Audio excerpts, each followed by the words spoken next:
Hey, how's it going? This is Jeff Barnes with Angel Investors Network. Thanks so much for being here. And I have a really special treat for you today. We are going to be talking with Lindsey Graham, the Patriot Barbie, and showing you a little bit about her and hearing a little bit about her story because she is coming with us to Nashville for the Business Wealth Summit. So let's bring her on. Lindsey, how are you doing today? Hey, I'm great. How are you, Jeff?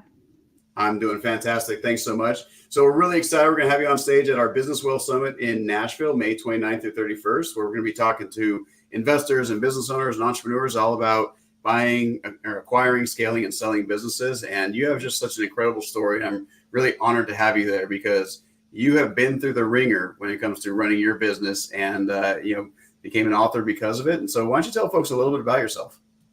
Absolutely. Yeah, I am an entrepreneur at heart. I have been since I was a very young child. I think I inherited it from my mom. I started doing hair in 2005.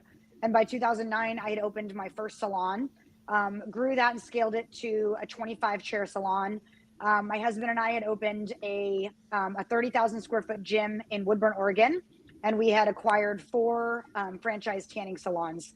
Lots of businesses in Oregon. We were thriving, loving our life and doing what came natural to both of us. And in 2020, as everyone can remember, non-essential businesses got locked down.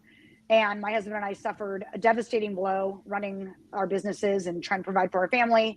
And ultimately, in May of 2020, I decided to stand up to government and tell them I would not remain closed. I was going to provide for my family as needed because I believe that my rights are given by God and not the government. Well, let me get back in here. So that's an incredible story, incredibly powerful. Those of us that lived through that, same thing here at AIN, we were doing live events. And so being told we couldn't run our business anymore was just devastating for us. And so, our slogan here is we perpetuate free enterprise and capitalism. And if you are a business owner, you're out there doing great things in the world, which let's face it, some people think that business owners are evil and greedy and capitalist pigs.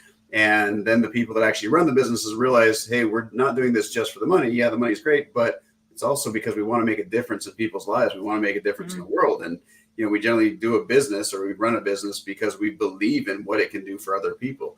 Most people are not out there trying to get into business just to make things worse for everybody else, right? It just doesn't really compute, right? Karma doesn't work out. So yeah, absolutely love that. So what are you going to be talking about while we have you on stage there at the Business Wealth Summit?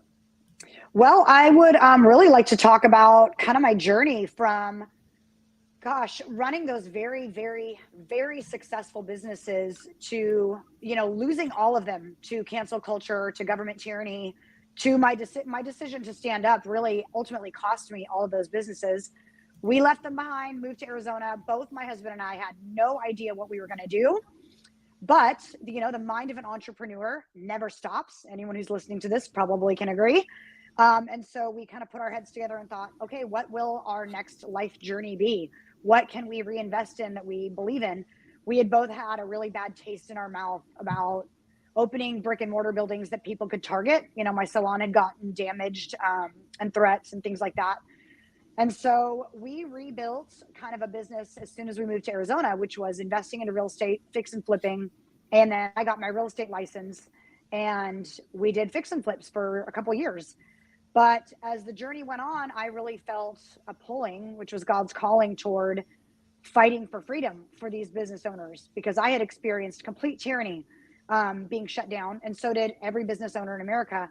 I had really felt like that called me into a purpose, that God had allowed that to happen for a reason. And so I dove headfirst into an accidental brand called the Patriot Barbie. I was actually labeled the Patriot Barbie by cancel culture. It was meant to be an insult. And I took it, ran with it. And I prayed that God would open the right doors for me to create some kind of movement. And what happened was, in that obedience, just doors opening, brand building like I've never experienced before, and rising up from the complete and utter annihilation of our wealth and our safety and security to rebuilding a whole nother lifestyle, completely entrepreneurial all over again. In fact, I have more businesses now than I did in Oregon. And I'm much happier now because my businesses serve a purpose. Like you were saying, when I had a salon, I was certainly making plenty of money. I was selling hair extensions. I was renting out spaces. But really, one thing that I know happened when I was removed from that culture is I had given 25 women a home where I empowered them and uplifted them and supported them and encouraged them. And that is very rare in the salon industry. There's a lot of cattiness and drama, as you can imagine. To me, I loved being the person that brought everyone together, that people would say, I know I love my salon owner. She's very supportive. She's very, gracious and selfless. When Salem lost me, they lost that. All of these stylists actually went and did their own studios. Now they're all segregated and solo and on their own. And there is no community anymore between those women. And so I miss that. And I understand what it's like to have a business with purpose. And I didn't even realize that was my purpose at the time. But now I do so much more. And it's all synergetic.